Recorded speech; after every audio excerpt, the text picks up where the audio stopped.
Hey, and welcome back to the best thing you watched this week, or at least it's the best thing we watched this week. Hopefully you will enjoy this week's podcast. First, I want to say a massive thank you to those that listen on the audio section of this. We have reached 4,100 views. Listens, and awesome. That's really great. We seem to be building a nice audience there, and a massive thank you to those that watch on our multiple channels. The Ruby Tuesday, that's me, Chris from Movies and Munchies. As I hit my microphone now, that's got to be great audio. Is this irritating? And everybody has left. Thank you for joining us. Goodbye. Thanks for joining us. We've got a great show for you. We're going to be doing Gateway Part 2 because after the week of entertainment that we've had, for me, it's been relatively good watching, but I've also once again been seriously frustrated with people. There is a certain group of people. I don't know what to label them. I'm not gonna. Well, yeah. Because I don't think it'll be nice English words. But first, hello, Chris. Hi, Ruben. How are you? I'm okay. How hot is it there currently? Oh, well, in California, we are Satan's butthole, and we have burst into flames, and yeah, it's triple digits here, like high triple digits. But did you know in Death Valley on Thursday, it was 127 degrees Fahrenheit? I don't know what that is because that's not a real number. It's Celsius, Chris. Celsius. What is that? Is that 50? Is that what I said it was last night? I don't know. Oh yeah, if it's 50, then that is ridiculous. Why? It's stupid. So it's hot in California where I'm at. It is, and it doesn't seem to be going down at all. It's just Well, later this week when it's 43 and you're on fire, I did suggest you cook an egg. I would really like to see whether your egg will cook because it's so hot. And get a piece of metal, chuck an egg out there, and just have an English breakfast outside. I have to wash my car first. Yeah, you probably need to do that. Yeah. But going to last week's movie competition for the quizzes that we do every week. Yes. I don't think there was anybody on my channel that commented on who won, but on yours. Oh, had almost. Okay. So Nostromo was the closest. He got 2 out of the 3. Right. He did get the Nicolas Cage reference from your first one. Couldn't place the movie. That's The Rock. So that's the one I did get. I knew that one. I was proud of myself for that. Not The Rock, the actor, but the movie. Yeah. Yeah. No, I don't smell what's cooking. No, correct. The what is it? Michael Bay? Is that it? Yeah. Michael Bay, Alcatraz, Sean Connery. Yeah. Yes. Okay. Yes, money bidding. Yeah. Nice goat. This reminds me of a Scottish Highlander. Sorry, keep going. Yeah, well, there can be only one. Or except in that he played like he was almost Spanish because he had spent so much time with the Moors. Anyway, we digress massively here. The second movie, Back to the Future 3, Nostromo got that. I think Elijah Talbot got that also, and then the final one was Top Gun. Yeah, the original, not Maverick. And the original, and a more obscure quote that people aren't really used to, which is why I think a lot didn't get it. Yeah, nice. Those last 2 I didn't get. So. I'm looking forward to what Elijah Talbot, whether he can take the lead from our Nostromo, who is generally the winner, or can somebody else sneak in there? That'll be really fun. Yes. But should we do this week's? Yes, please stump me. Which yes. There's a tiny door in my office, Maxine. It's a portal, and it takes you inside. Oh, I think I know what this one is. Yeah, I don't want to say the next 2 words because it's the title of the movie. Yeah, that's what I thought. Okay, yeah, no, don't say it then. Yeah. Okay, cool. Okay, next one. Okay, there's only 2 words, or I can say the whole line, but I'll just say the 2 words and see if you get it first. Okay. Dead rhino. Yeah, no. Mm-mm. Okay. I'm so hungry I could eat the ass end out of a dead rhino. Oh, dang it. I didn't do this in the right accent, though. I know that one, but I can't place it. I am so hungry I could eat the I'm so hungry I could eat the ass end out of a dead rhino. That is my American accent, people, and I don't know why it totally went to a dead rhino, y'all. Yeah, it went very southern. It went really southern. Texas? I don't know. Yeah. So we'll just add that as a sneaky to put you off. But it is an American accent, just to draw you back, but not Alabama. Oh dear. Oh goodness. Okay. Okay. And coming in with a theme of something we're going to talk about today, everybody should know this quote, whether it's from the movies or from the meme. One does not simply walk into Walmart. Yes. And come out unscathed. Oh, that's so good. Oh, I love him. Okay. Outstanding. Nice. All right. So let us know in the comments, what are those 3 movies? You get bragging rights. That's really all you get. But hey. Yeah. Well, we mention your name as well. If you want. Sure. So, yeah. Yeah. Cool. All right. Can I ask a question? You can. Whether I answered, Yeah. who Well, knows? fair Bob's enough. your uncle. Yeah. Annie's your aunt, apparently. Annie's your aunt. There's so many weird English sayings because you have Bob's your uncle, and that just means right? Right. That's Left. so weird. Yeah. Correct. Okay. Clear as mud. Here we go. So, and this is apt for what we do. But do you think awards, like movie awards shows, are they actually good indicators of a film's quality? No. Would you care to expand? I think for me, the ones that will probably stand out to most people is the Academy Awards, the Oscars, right? That's the big one. And then you have the BAFTAs in the UK, which is also has quite a renown to it. And then there's the MTV Movie Awards. And then there's my favorites for the worst, the Razzies. The Razzies, yeah. Which always cracks me up. I remember in the same year, the Catwoman won for the worst film. And then that actress won she got an Oscar as well that year. I think it was for Monster. Monsters Ball? Yeah, Halle Berry Monsters for Ball. Monsters Ball, yeah. Yeah. So, and she went. She's one of the few actresses that ever actually went to the award ceremony. So kudos to her. Well done. I think the Oscars used to stand for something. I really feel like they don't anymore. Many people everybody I talk about, it used to be an event. In the late 90s, early 2000s, people, I would say general people, not just film critics, stayed up to watch The Host, which is fantastic, normally really funny, at the expense of the people in the crowd, not of that are watching in the audience. And even though it was long, you got to see all the awards represented. Yep. Now, there are so many films that just get shunned or shied away from.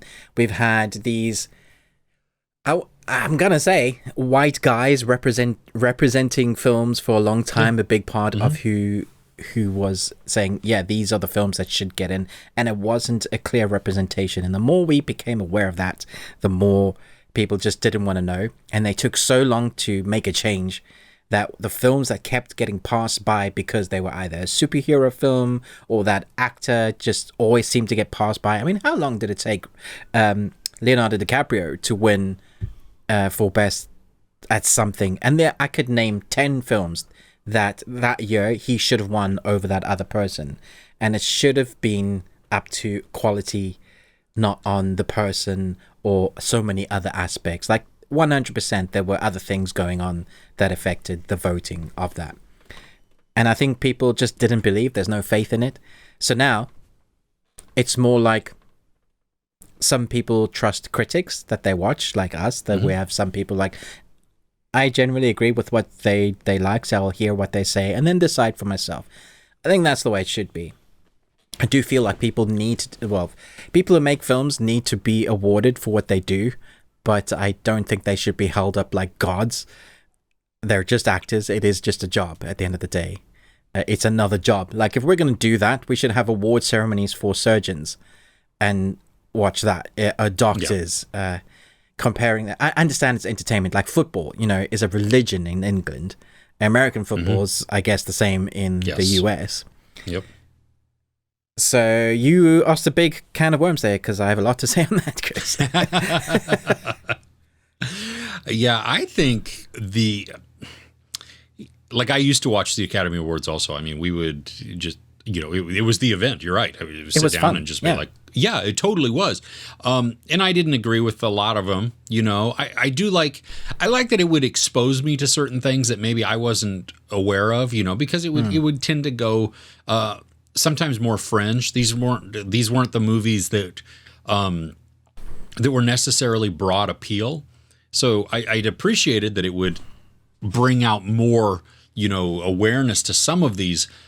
But I think now, and maybe even then, I just wasn't as aware of it. But it's movie people giving themselves awards, and that's where it that's what it feels like. Yeah. Yeah, like I like the People's Choice Awards because it's truly, this is the fans. This is what we like the most, and and I think that's at least a good barometer for the general tone and the acceptance. And that's what it should be about, Chris. It should be just about the people. That's who you're making the movies for, right?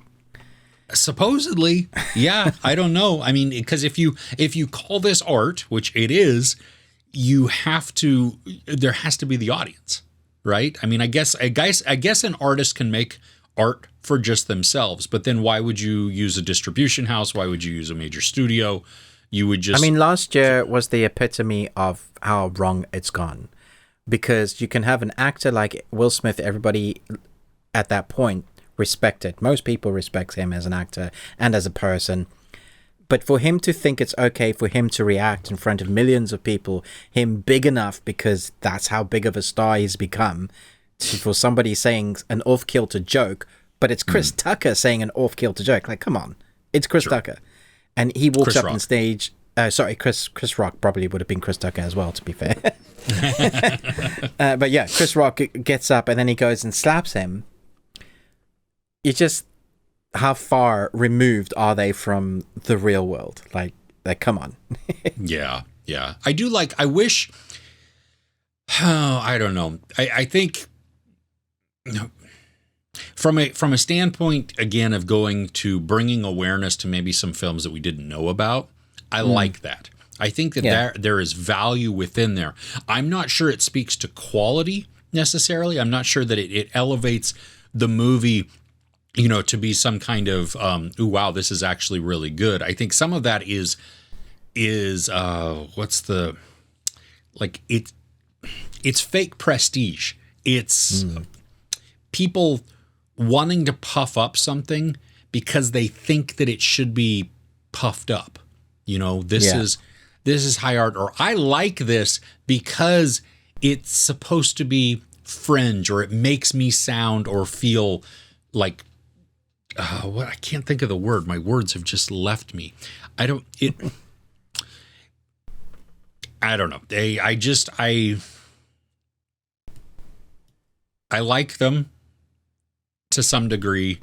I think, though, more so from an entertainment standpoint. If I just want to see some of the things, that people are talking about or whatever, okay, that's great. Awards shows can bring some notoriety to certain things.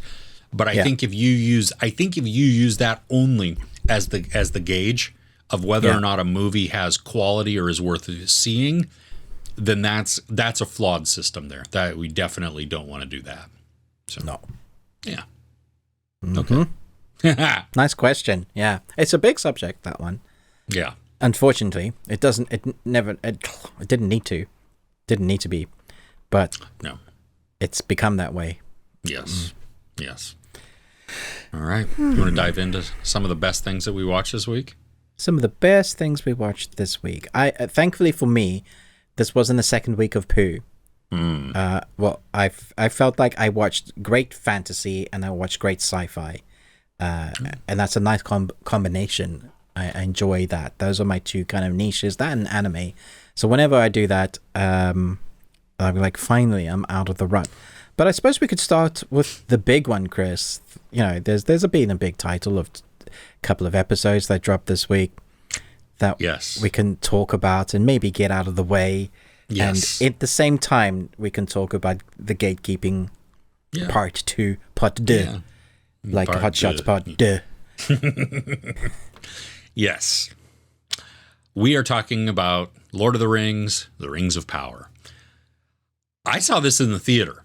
Nice. Cinemark here in the U.S. Cinemark did a fan screening type of thing. So if you're a part of their loyalty club, you could get free tickets. And so I grabbed some free tickets, and when we went and saw it on Wednesday night, I think, and a day before it actually came out on Amazon. So it no big deal. There weren't a lot of people in my screenings, which was weird. It was fairly empty there, but I had fun with the show so far. I mean, come on, we've watched 2 episodes, right? Yeah. I think if you go in thinking that this is going to be like Lord of the Rings, I think you've got your expectations wrong. This is not only from a timeline standpoint happening way before, but it's not done by Peter Jackson. And so it is, the presentation, it's faster, I think, in a lot of ways. Like it's moving along. The way this starts out is they've introduced a whole bunch of storylines. And my hope is that they're going to converge as we get towards the end. Like there's going to be these tie-ins. Yeah. You think back to Fellowship of the Ring, we start out with a singular storyline that then branches out, to then come back. And so it's different. Some of the acting in this, I really enjoyed. I loved the dynamic when Elrond goes to the dwarves. And him, my favorite part of the 2 episodes. Him and Doran, is that it, right? Yeah, I think Doran. Yeah.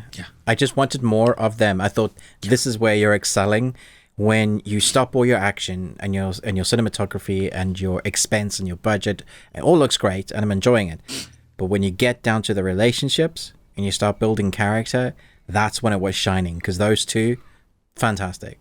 Well, and Doran and his wife. That banter argument, the snarkiness, real. We laughed. I mean, that was I thought it was very humorous. I thought it was witty. I mean, like I felt that relationship, like you could feel this loving relationship, but they don't always see eye to eye. I mean, it felt real. It was. And I felt the disappointment from Elrond as well, like in himself, not realizing, the time that he's been away. Like how it was like, that I really should have seen that. This is my close friend. And then I just want to put a stopper in like where we are right there with that and just say, let's just talk about the actual story. It's from an appendices. They have the rights to appendices. So it was always going to be a different look at Middle Earth. It has the Lord of the Rings title to it, but your Galadriel, your Elrond, they're going to be different. And here comes the gatekeeping kind of part of the conversation, is we have the Tolkienites out in force.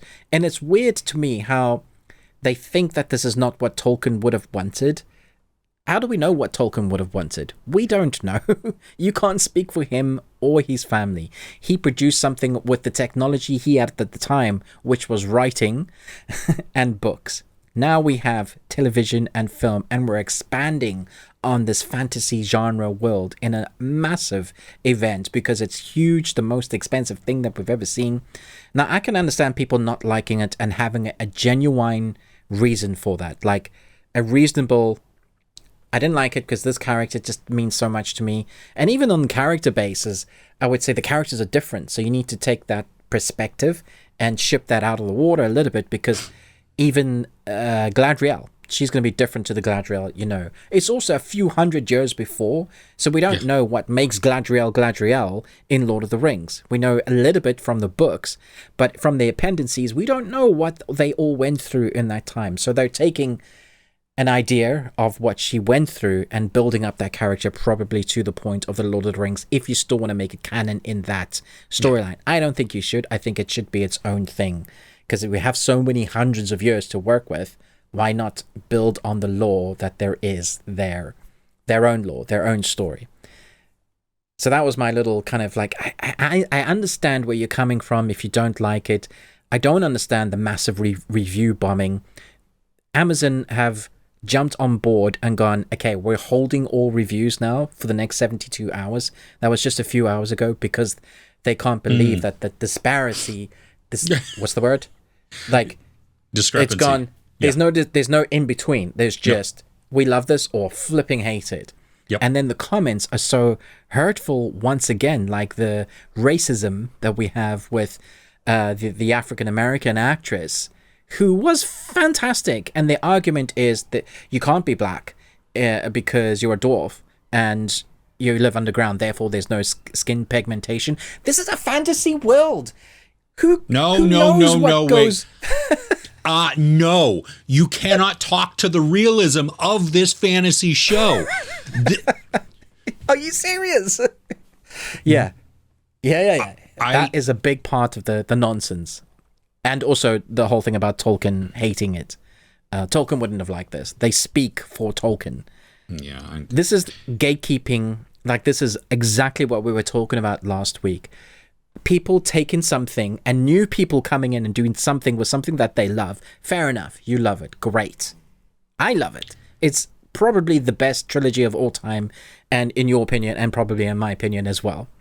But they're just our opinions from two 40-year-old dudes, middle-aged, we're basically living in Middle Earth in our own minds. That's just our opinion. And your opinion is just your opinion. Doesn't make it factual or right. But people are stating like blanket statements. It's not. It's crap. Tolkien would have hated this. It's like, who are you at the end of the day? Yeah, I don't... Why can't you let somebody like really something? That's the other thing that I don't understand.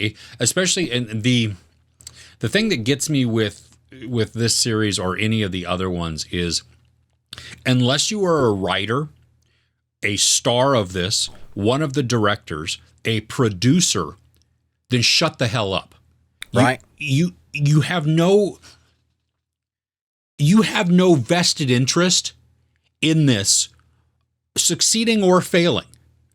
Shut up. Exactly. If you don't like it, turn it off. If you like it, then watch more of it. I don't understand the hate and the vehemence that comes from this or from any other toxic fandom. It's just entertainment at the end of the day, right? It's such a weird passion to take that passion and make it toxic. It makes me sad for people that, I looked at some, just some of the reviews, well, not some of the reviews, just comments across the board on all over the place. And it's like, wow, you must not be happy. Like what is going on in your life? But there's a lot of people then that are really struggling if that's how they react to this sort of stuff. Yeah. I don't know about you, going back to the story. Let's get back into the actual. And I can't, Erundir, is that his name? The elf. Now he's a black elf. Holy crap. Again, we can't have this. Oh my gosh. What? Shut up. In a fantasy show with dragons and oh my gosh. Again, and magic. I go back. You know what? I want people all over the world to watch a show and go, hey, that looks like me. To be able to pull somebody out from the show and then feel an instant connection to it because somebody in there looks like them. Anyway, I love, I don't know anything about this dude. He's he may turn out to be very timid, but he seems like he's got a presence about him for sure. He's on edge, right? Like he's the one that's observant and feeling things, like he's got the tingle in the force. The Peter tingle, yeah. Yeah, he knows something that's going on. And oh my gosh. And then the way the orcs are moving. Oh my gosh. Can we just say how they've made orcs scary again? Like proper, because I didn't think they were that scary in the original trilogy. No, the first book, The Hobbit, right? Like the Lord of the Rings did it right because it was practical, but then we went digital, unfortunately, and I wasn't a huge fan of that. But here, the costume design and just the presence of them, when we see from a hole, the claw come out, and just I was like, flipping heck, this is actually scary. The way they're filming it, the way they're shooting it, I was like, damn, fair enough. Yeah, your enemies are damn scary. They should be. If you read the description of them, of what they are. Well, yeah, and I want there to be this tension in there. I want the kid in the thing barely looking through, trying not to make the mom knocking the thing off in the closet, and it becomes engaging at that point, because now I'm going along with the characters, even if you look at it from, there is still a lot going on in the story, like we're bouncing from here to here to here to here. I mean, again though, we're 2 episodes in. We're just establishing. But I get it. I know what they're doing. This is not a trilogy of a movie that we can see once every year or 2 years. This is something that they need to establish of what the story is going to be. Yeah. So they've done all 3 films at the same time, basically, right? Starting from their beginnings, their respective. So as they're introducing all those new characters, we're getting to see new locations and sets and what they've been doing the whole time. And it's stunning. I mean, it's so pretty. But we're also getting like encounters with the worm snake, like in the ocean, which was fantastic. It went from, because I've heard some people going, Galadriel's too powerful because of this interaction she had with the ice troll and how she took it down, that kind of thing. But then it really humanizes her and shows us she's not all powerful. Like just in the ocean, she almost died a number of times. I really liked the fantasy bits that they showed us, the comparisons of things that we've seen in Lord of the Rings, but then building on maybe lore that we haven't seen. So we saw a troll in the dungeon, and then we saw an ice troll, and the whole thing about Saruman. Is it not Saruman? Sauron. Mm-hmm. Sauron, not Saruman. Sauron. The mark and how that comes about. The link to her brother. There are moments that they're just building characters, and I was on the ride, and the score. Oh, so good. It is. Well, and it's got so many different like themes in there too. Like there was kind of a Western type of theme that was coming through at one point, and you just. Yeah.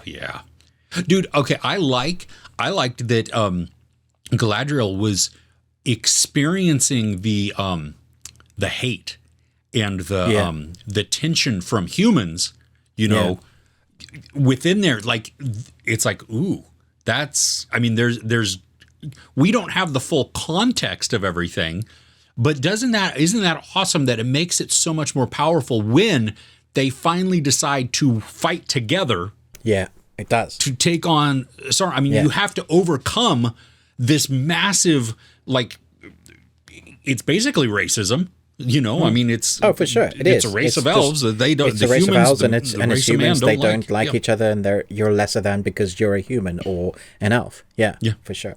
Yeah, but I like the fact that it was the elves across the land that was kind of protecting all of them, everybody, even the humans. Just watching for this if this enemy comes back, because this enemy is so powerful. Oh man, I got shivers. The one point where she's in, they're hunting for Sauron, and I can't feel the flames, and the evil is so thick in here. There is no warmth coming from it. I was like, dude, that line is awesome because it evokes the presence of what's going on. Yeah. So good. Yeah, I'm having a blast with it so far. I mean, we've seen, again, I can't reiterate this enough. We've seen 2 episodes. You know what I mean? It would be like watching the first hour and a half of the Fellowship of the Ring, and then hi, kitty. Hello, cat. That's awesome. That was the best photo bomb ever, right there. That was great. Demon cat is right here. Oh man, that's so funny. For anybody listening on the podcast and didn't see the video, Ruben's cat had gotten on his desk and just like took over the camera.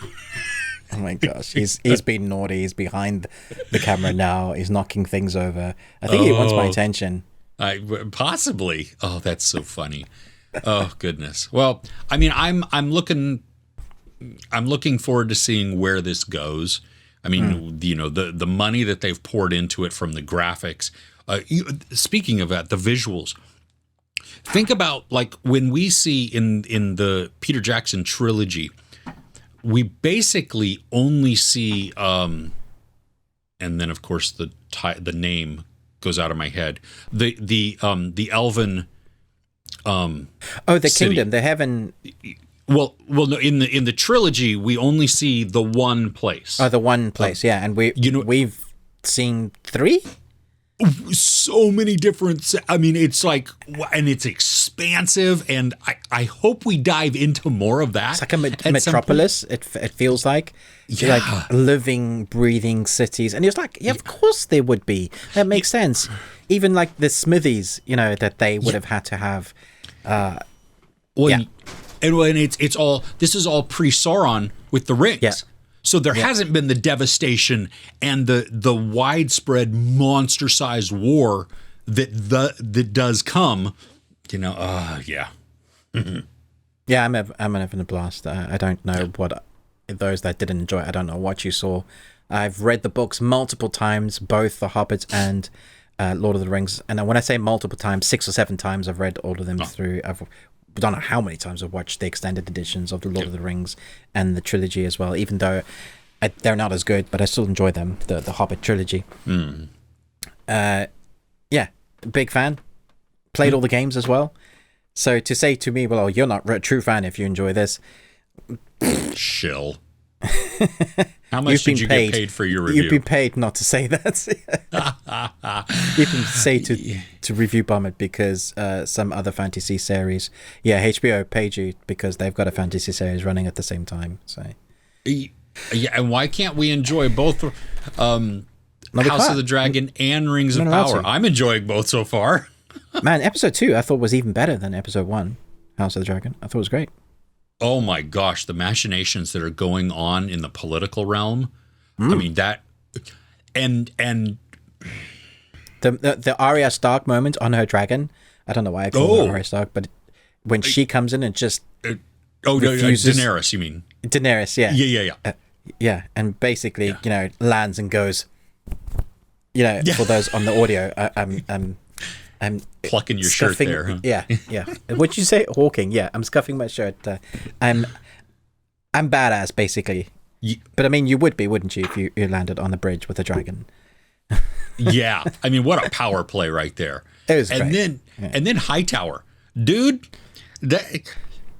This guy is. We've known he's bad news right from the start, but for sure. Oh my gosh, just him slyly maneuvering through and just getting his way, and then the devastation in Rhaenyra's eyes when King announces that he will be marrying her best friend. Yeah, that was good. I thought it was good writing. It was totally good not to have them know because of that reaction. Great fantasy. I mean, again, it's early days. It's the second episode, but they've built so much of the characters already. So I'm really looking forward to. I think part of what makes Game of Thrones good is the political side of it. Yes, because it wouldn't be Game of Thrones without the there's political stuff and then there's dragon and sword and gruesome moments. Yes, that's kind of what the series is. So we've got a lot of fantasy running at the moment. Really enjoyable. Yeah. Sorry, I got distracted by my cat. I don't know what's up with it. What was top of your list this week? Well, the Rings of Power was the top of my list. That was I really enjoyed that. I had a lot of fun with it, and I'm excited to see this coming week where it's going to go. Nice. Next on my list, we are going to disagree, and that's okay. My list is actually very short because, unlike you, my week of watching was still very, very disappointing. You were wrong. Gatekeeper Ruben, thank you. You were paid, Chris. I was. Yeah, it was. Yeah, I'm not sure by whom because if I on a lot of the things I just didn't like, so that doesn't. By Walmart. There you go. Okay, well, this one. Admittedly, like from a quality type of standpoint, it's just middle of the road. Oh wait, are you actually going to talk about what I think you're not going to? Chris. Well, I don't know. What do you think? What do you think I'm going to talk about? Love in the Villa? Yes. Oh my gosh, no! Dude. What the hell? Dude, there are problems with it. It is. But it's a rom-com. And you know what? It just connected with me. I loved the snarky You want to go banter. to not Venice, Italy. Yeah. Well, I mean, sure. That but no, it was like Tom Hopper and Kat Graham, they're back and forth. It was cute and it was lighthearted. And, even they pull pranks on each other, which are very lighthearted pranks. These are not big. I'm sorry. Did you watch my review?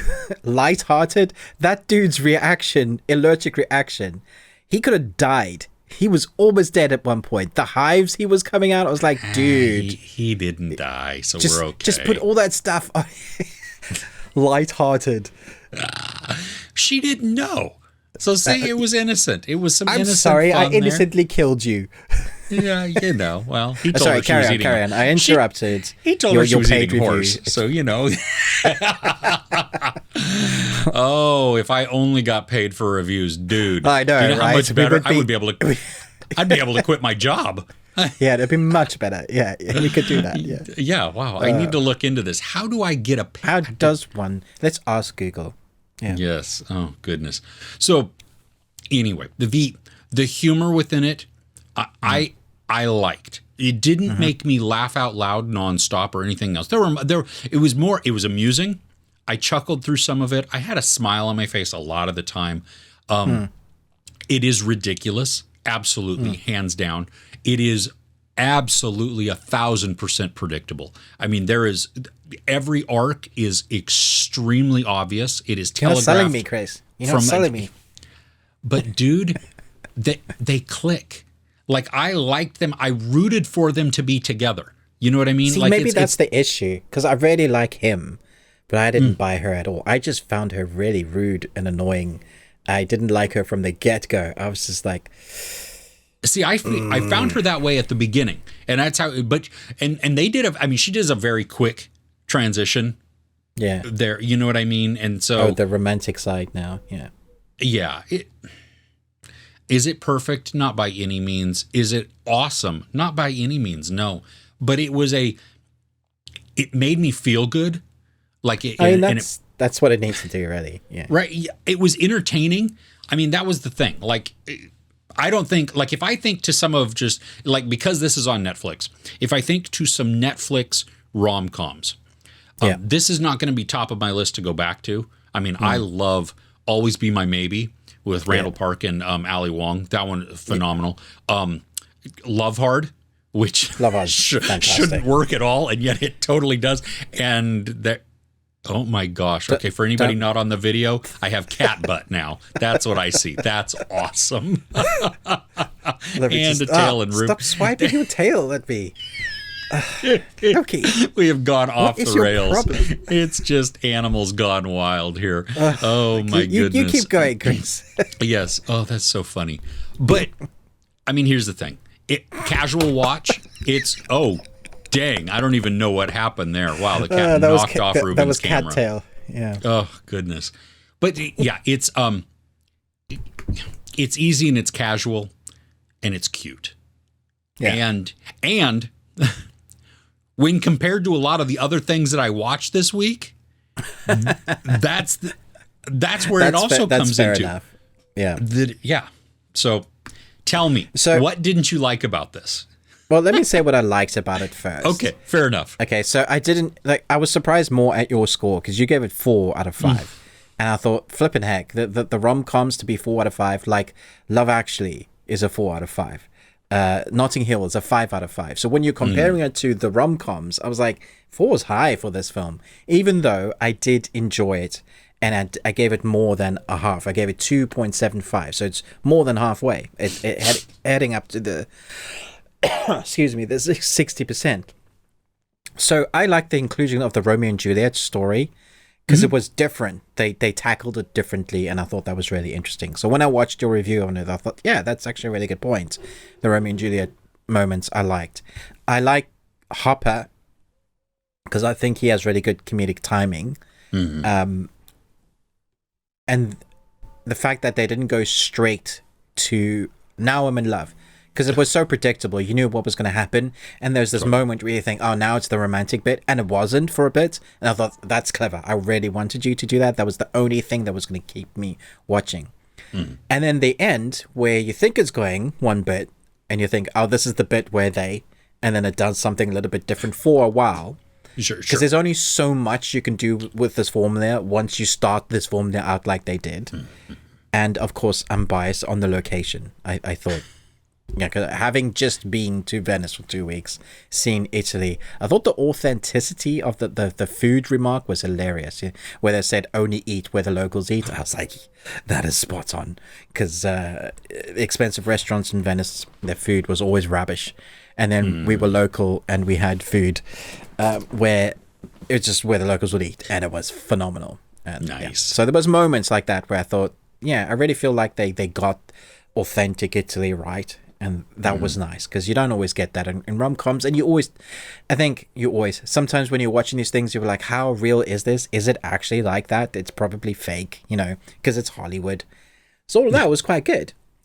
But I would still only give it 2.75 because it's unoriginal. You know where it's going. I didn't really like her.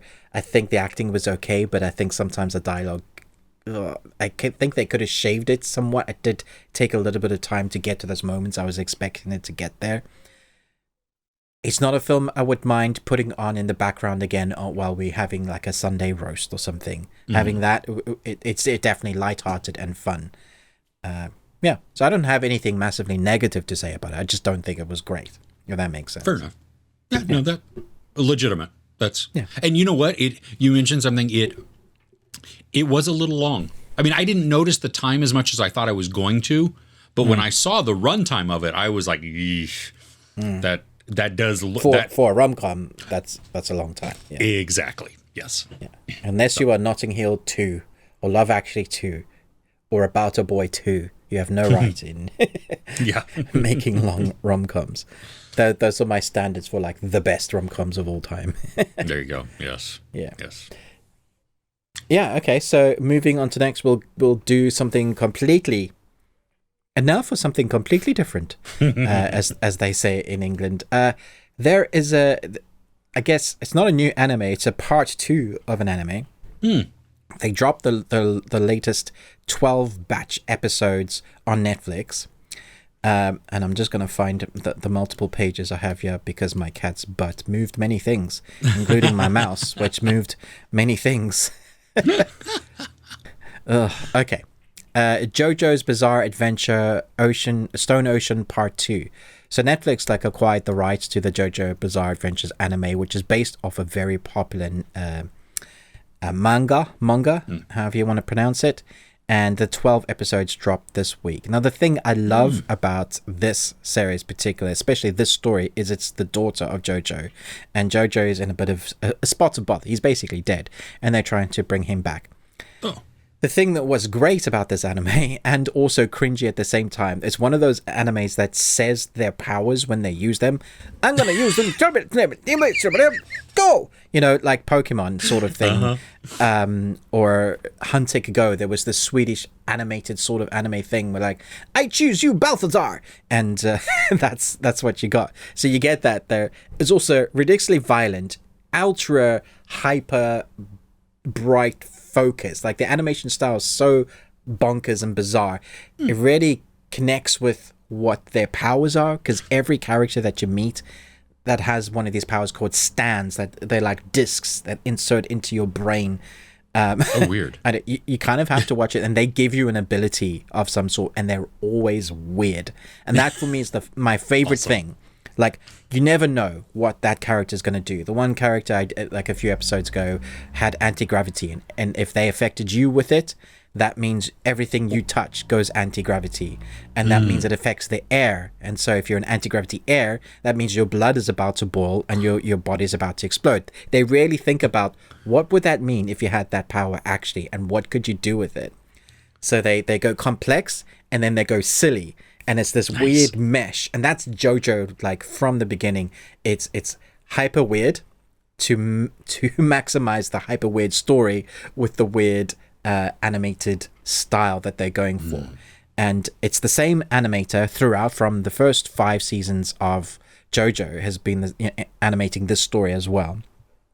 You can watch all 24 episodes now of the full story of Stone Ocean, because they dropped the 12 and then they dropped another 12, which is nice, rather than doing their episodic drops, because they've been doing this Netflix particularly, where they buy the anime and they time it for release in Japan, and then you have to wait week by week, and that's difficult because you might as well be watching She-Hulk for like 21-minute episodes, which is painful every week, because I don't get what you're doing with that. But it's really nice, and you can just skip the intros and outros. Watch some of them because hilarious, really fun. Nice. If you're an anime fan, you need something different and weird, and you've been wondering if you should get into JoJo or what this new season's like, it's fantastic. It's great, and the voice cast is bonkers. Either or, like if you don't like reading, the English or American accents are great as well. They've done a good job. They've matched up the mouth movements really well. So, that's good. 2 thumbs up. Sweet, cool. What else you got? Had loads. Oh, you done already? I'm done. I'm serious. I didn't have. Are you serious? Oh wow. No, I had a poo week. I would. Everything started off like promising, and then it just made me mad. Okay. I don't know. I'm going to talk a little bit about nostalgia. In your memory, Chris, did you have one of those summers or a few summers where you were an elderly teen or a young teen, where you just spent a bunch of time with friends and you were outside? It's one of those summers that you knew that at the end of the summer something was going to change and it was be different. So it was like this magic time. Did you ever have those summers? Unless you were like born in a prison camp, I don't know. I mean, not that I knew everything was going to change, but I mean, I'm Generation X, so summers were, I got up, I got on my bike, I went to swim practice down at the park, and I may have come home at some point to get a little bit of food, and then I was gone until it was dark and time for dinner. So, my parents, I could have been dead in the ditch. Yeah. Could have been, in South Africa, those were my summers. On my bike. Yeah, we were out with friends making bows and arrows and spears and running away from bulls because we had some wildlife. And rivers, doing all sorts of things that we shouldn't be getting up to. But that totally. Okay, so here, with that in mind, is a indie film that comes from a couple of students that have been making this film for 5 years. And it started out as they were making it during uni while they were like film students. And then they got a little bit of budget and they finished uni and they got a little bit. And at the end, they managed to scrape together like 50 grand. But they've been filming over 5 years to put together this nostalgic film called Space Waves. And it's basically, this is the synopsis. Young mischief seekers Marvin and Joey do whatever it takes to catapult their misadventures podcast Space Waves to the top of iTunes charts by the end of the summer. So they know that this is probably their last summer of like where they can keep being best friends. And it's this kind of misadventure of these two young guys that it feels like a magic moment, like that summer. But what we have here, which I thought you might relate to, Chris, is their podcast. Which they talk about the craziness of their town, and it's a small town, and they also they have girl issues, all those kind of coming of age things, and then we have this script that feels young, but it feels accurate to the characters that of what's going on. So there were some issues with some of the dialogue that I just thought they could have scrapped.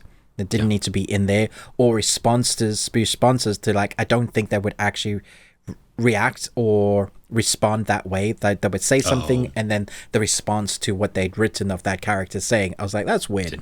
Okay. But at the same time, it's teens from basically another culture, American young. I'm not that. I'm South African young. But for the majority of the film, I thought I was just kind of transported into this moment in time, and I think I was a little bit kind, and I think that's okay because it's their first film. Coming out of uni, spending 5 years on their project. There are some shots that aren't as clean as I would have liked, but I don't know if I could have done better. Putting on the shirt of a filmmaker, which I have been, and a writer, and behind the scenes I've done behind the camera, in front of the camera, you name it. we've been in this business for a while, so we do have some understanding. But I really wanted to shine a light on these guys. If this is their first film, I would say do them the honor of hiring, like renting it. It's probably like £2 to £3 a watch, because you can find it everywhere. They've put it out on iTunes and what have you. That was going to be my question. Nice. Okay. Yeah, you can find it. It's out now, and they've done really well to promote it, like they have.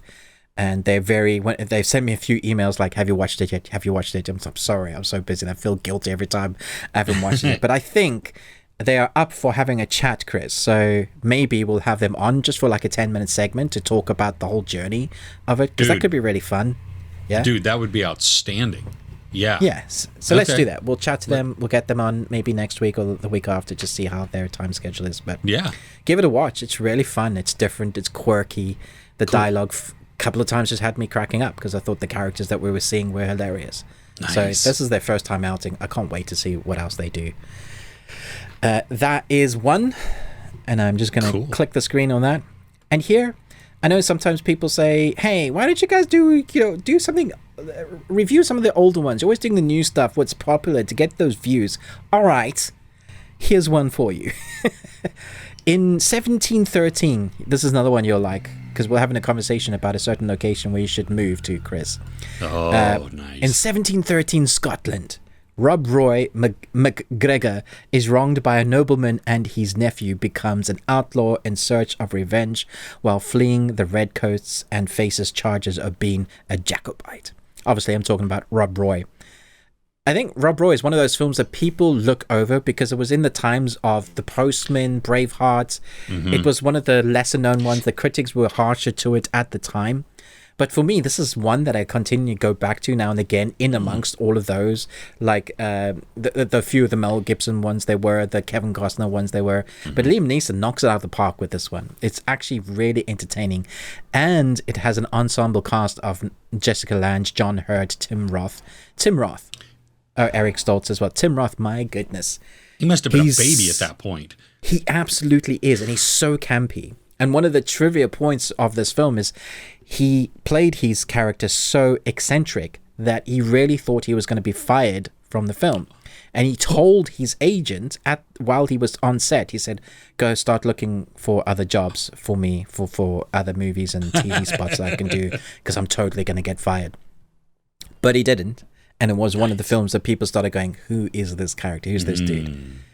But there's a lot of heart. Like, if you like Braveheart, this is like Braveheart. It does all of that. It has the heart, the score, well filmed. It's the sort of thing that people go, they don't make them like they used to anymore. This is one of those films.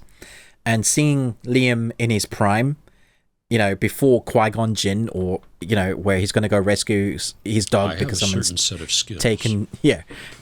Dog, you've been taken. Tell me where you are. I really want to see Taken 4 when they take his dog. Anyway, this was a nice kind of callback. If you're looking for one that you thought, maybe this is better than I thought it was, that is definitely one you should check out. Nice. I have not seen that since it came out. Yeah. So I would watch it. Yeah, this is one of those that I great. would it would be fresh again for me. Nice. Okay. Very cool. And I said at the beginning that I had a good week of fantasy and sci-fi. Yes. I finally got round to finishing Star Trek Strange New Worlds. Oh. The thing is, it's done something positive and it's done something negative. Because I think I'd forgotten what good Star Trek was. Because we've had a number of other series that are Star Trek, but are not Star Trek. And they're like, they've lost... So there's this Netflix Star Trek Discovery. Now, I love the sci-fi and the adventure in that. But as the series flow into like the fourth season particularly, they've kind of lost what Star Trek is. It's more drama with some sci-fi. And that's not what Star Trek is. No. Star Trek Strange New Worlds is the most Star Trek series you're ever going to get. From the crazy single episodes of the entities that form in the middle of nowhere to them trying to figure out to, the captain saying, we'll scuttle the ship, to, references to the original, to bits that you're not going to see coming, to the clothes they wear being accurate, to what Star Trek is. It just somehow hits every fan, what fans want, and then also manages to do something new. The cast look like they came straight out of like the 60s or 70s Star Trek show. They've managed to make it like with the technology that we have now, upgrade everything, but still make it feel like Enterprise, that sort of thing. And then also, they're dealing with timey-wimey stuff. You're always dealing with timey-wimey stuff in Star Trek. Someone's going to mess with some sort of crystal that's going to make you, think of this type of person. Yeah. Every episode, I was like, that's great. I really should go to bed now. And then my wife would be like, no, just stick the next one. I'm not going to sleep. I'm not tired. Let's just stick. I'm like, oh, okay, fine. And then, 4 episodes in, it's good when you're like, you should have gone to bed, like a good book, right? You can't stop turning the pages. This one is you can't stop, switching on the next one. I was just sad when it finished. I was like, come on. I want to watch more now. Do you get the sense there's going to be another season? Absolutely. Without a doubt. This is like Paramount's, one of their flag series that is probably drawing in a lot of people. Thankfully, you can get Paramount in the UK now. I know you've had it for a while, but their streaming service is now available on normal places like Amazon as well. As like a little add-on, which is really cool. Very cool. So yeah, that was a nice treat. Last one. I have 2, but we could let's talk about Devil in Ohio. Oh, good God.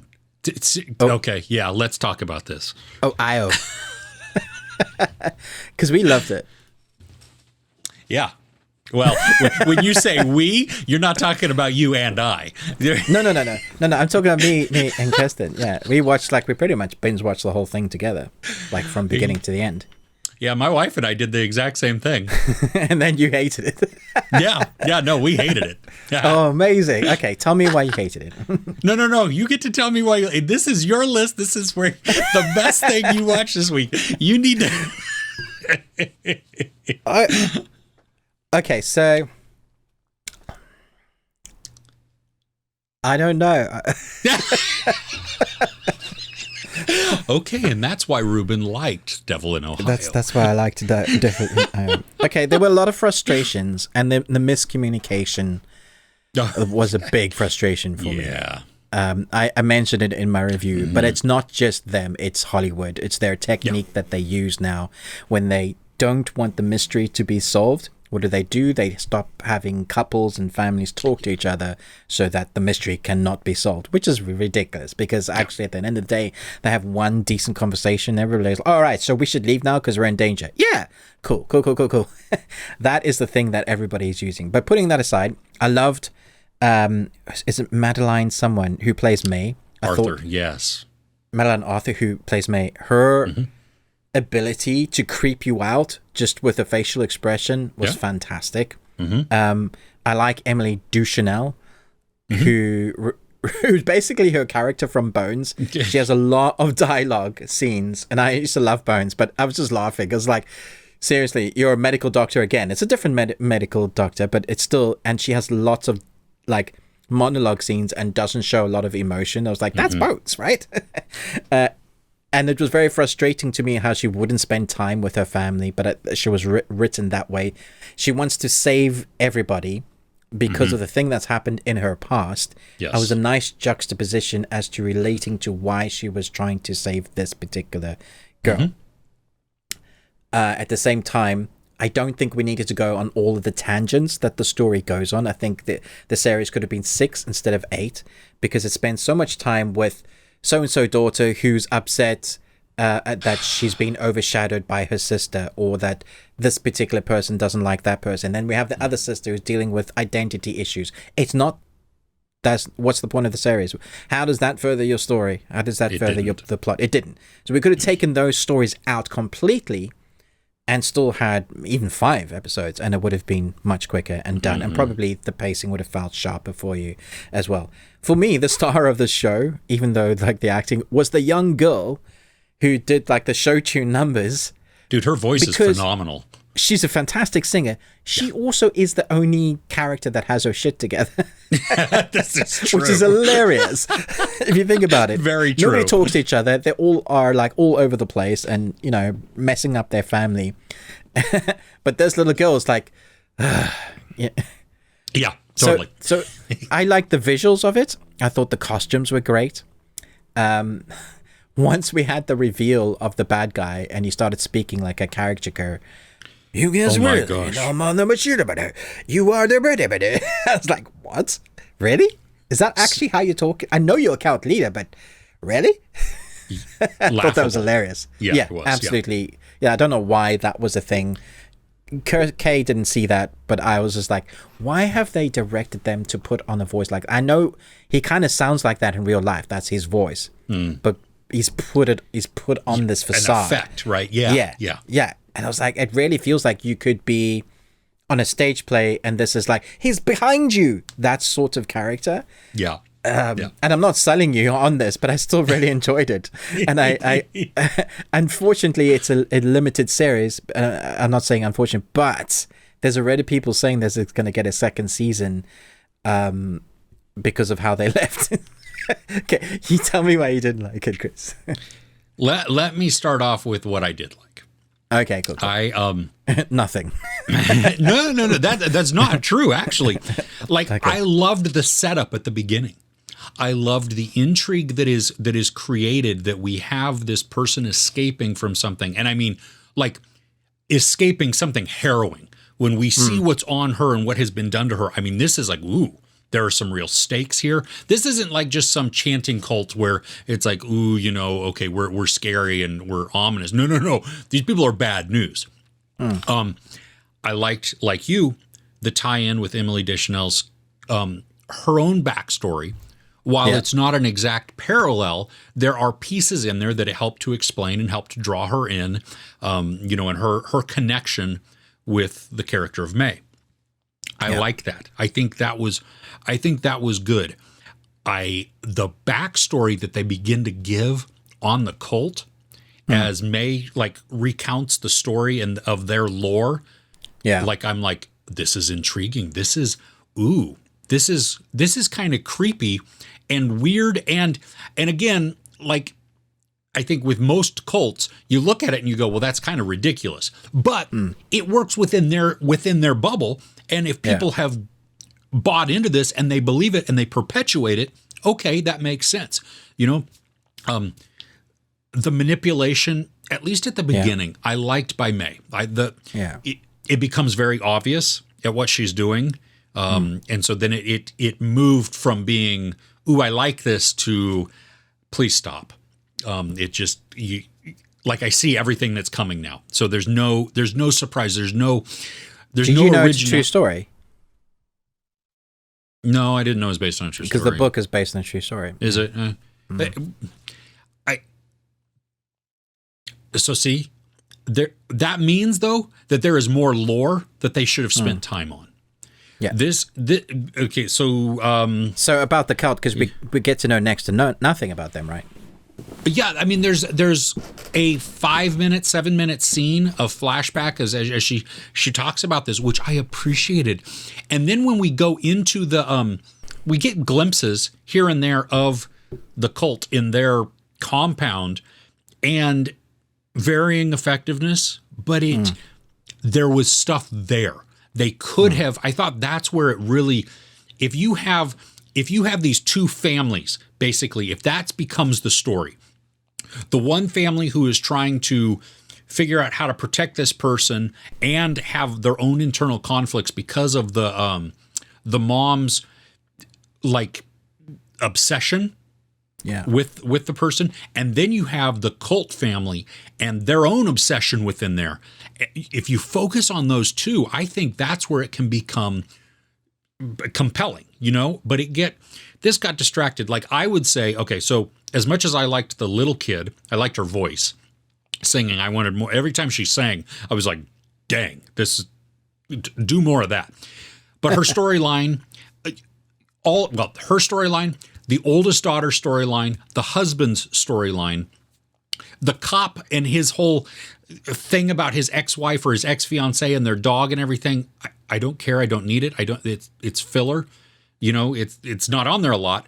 But all of these things in each of those characters, they bring back a tiny bit and they tie in tiny little ways. But to spend so much time on each of them was absolutely unnecessary, because at the end of it, it doesn't progress anything forward. Although I thought it was obvious, I liked the very end and how it's left. I don't want them to continue it. I like that Emily Deschanel... I thought it was so dark, the ending. Well, I like that she has to sit now with the mess that she's made. She has... I don't want to give spoilers. That's so harsh, Chris. No, because she's basically being gaslit, like the same position. Seriously, but see, she chose that. And what did she do with her family? See, she made conscious decisions all the way through, and now she has to sit in her flawness. And that it doesn't mean that is there's no redeemable arc there, because I think there still is. When the conversation with her husband, she says, I haven't given up. He says, I haven't either. There's hope within there. Yeah, but she needs to get rid of the serial killer first. Yeah. Yeah. So it, like, I think it could have been 4 episodes. I think had they gotten rid of all of the extraneous stuff and really focused in. Also, the whole, they hint at it with some of the tie-in between the cult and then other officials within the other town that Emily Deschanel lives in. I thought, had you dived into, like, to show some more of those actual concrete connections there, I would have liked that. I would have also liked them to delve maybe into supernatural something. It hinted at it, and I thought, like, if the crow was a thing that happened, then there is supernatural stuff. You could have played more into that, and it would have made it even creepier. The cult. But see, I think it would have broken out of some of the realism that they were trying to establish. Like, are you saying that stuff isn't real? No, I believe that the occult is real. But I think, like, the way that we see it with the crow especially, I interpret that as something wrong in the hearer's head. Right. You know what I mean? Like there's a little bit of a delusion going on, or some kind of that leads them there. Not to say that it couldn't be that, but I think it takes it down a different realm, and it begins to become plausibly or implausible at points. You know what I mean? Like, it puts a chink in the armor of, like, well, I don't believe in that, so the whole thing becomes fake. Whereas if I don't go down that realm, we do know that there are cults, and we do know that there are fanatics within, certain beliefs. And so that feels very real. Yeah. Okay. So you liked it then? Yes, I hate watched it. That's for sure. I was so bummed too, because it started out and then I just was like, I think when I spoke to you, you weren't sure whether you liked it or not. So you were about midway point, and then I didn't hear anything since, because you probably watched my review and gone, oh no. Ruben must have been high. Did laugh when I laughed when I watched your review, because I was like, oh yeah, this is going to be a good discussion, because yeah. I do agree with you wholeheartedly, though. I am tired of the whole miscommunication or lack of communication as the impetus for tension. Yeah, Stop it's true. that. Yeah, it is. It's weak writing. Yeah. Very. Yes. We need to get away from that. 100%. Midway through the credits, there's a little 2 seconds of a crow. And it's okay, so I sat through that, and I was like, I sat through this for that. That made me even more pissed. It's a link to season 2, Chris. I don't even know why they had that there. What was the point? It doesn't say anything. It didn't. No, there was no. It's nothing. There's a crow and yeah. Great times. Okay, so last one. Yes. I don't know if you've seen it. You'll have to tell me. This actually came out in the US like 6 months ago, or maybe even last year. but it's just come out here in the UK in cinemas. It has a fantastic cast. It's directed by John Michael McDonough. The cast: Matt Smith, Jessica Chastain, Ralph Fiennes, Caleb Landry Jones, Christopher Abbott, Abby Lee, Alex Jennings, the Saeed Tagmo, fantastic actor, and the star of the film, surprisingly, was none of those names, Ishmael Kanata. Dude, this film was brutal. I saw you put a review on, but I didn't. I have not seen this. Oh, you haven't? No, okay. No. So the synopsis reads, The Forgiven takes place over a weekend in the high Atlas Mountains of Morocco and explores the reverberations of a random accident on the lives of both the local Muslims and Western visitors to a house party in a grand villa. So the thing that I think has audiences mixed on this is there's no one to root for in your ensemble cast because they all suck. Ooh. They are the worst in society. You hate every one of them. They are the rich upon the rich. They come to Morocco and basically treat all the helpers like slaves. And on the way, the Ralph Fiennes character and Jessica Chastain, they hit a local boy. And that's the start of the story. So on the other side of that, we have the father who comes for the boy. And Ralph Fiennes has to go on this journey with the father and the boy to make amends. And so there's this juxtaposition of Ralph Fiennes, the father and the boy in the desert, with incredibly shot scenes. It's a weird, like almost fisheye lens, but it's not rounded. It just has a distorted look to kind of give this, it's not just hot, but it's also just like stretching your eyes on some of the scenes to kind of showcase how vast the landscape is. And then you are back at the villa with this ensemble cast partying, full on drugs. It's an 18 because there's drug usage. There's some sex, but you don't see much. You just know that it's like debauchery, the rich of the richest. Yeah, exactly. Debauchery. And Matt Smith plays fantastically, and Saeed, who's the driver of the father in this Jeep, is with Ralph Fiennes, and they spend most of the movie together. Now, the namesake of this film, the Forgiveness, is exactly what the film is about. Often, the themes of it will be a little bit in your face, but you might forget about the main theme of it. It's actually a thriller, which is weird. Really? Yeah, it's actually incredibly tense, phenomenally acted. Ralph Fiennes does one of the best performances I've seen him do ever. And that's saying something because every performance Ralph Fiennes does is phenomenal. Like the guy is elite, right? Next to some of those names that you would put in the elite of like Meryl Streep and all those guys, quality theater actors, that sort of thing. Ralph Fiennes is up there.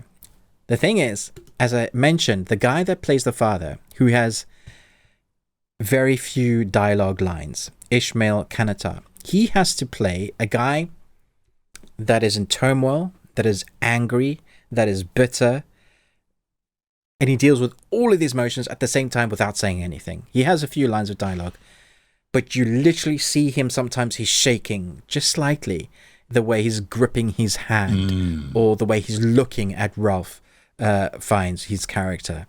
He just has it in his eyes. A guy has presence for days, and that's what kept me hooked. And then I could tell what was going to happen at the end. So I bet this is going to happen at the end. And I can't say I feel sad for the character, so I can't say that there's like a redemption story, but there's a justification for what happens, and you understand it. There's like the law of the West sort of thing. And I really enjoyed 2 hours. It's a slow burn thriller that has something to say that's often in your face, but sometimes you might forget that there's actually an underlining theme that has more to say, which is why I think some of the critics they didn't quite get it. Oh yeah, sure. Ooh, it's for rent, like on demand, on nice. in okay, the US, so it's already out. So, I recommend, highly recommend. Yeah, okay, a very different story that I think you might end up enjoying. Although, considering how many things we differed on this week, who knows?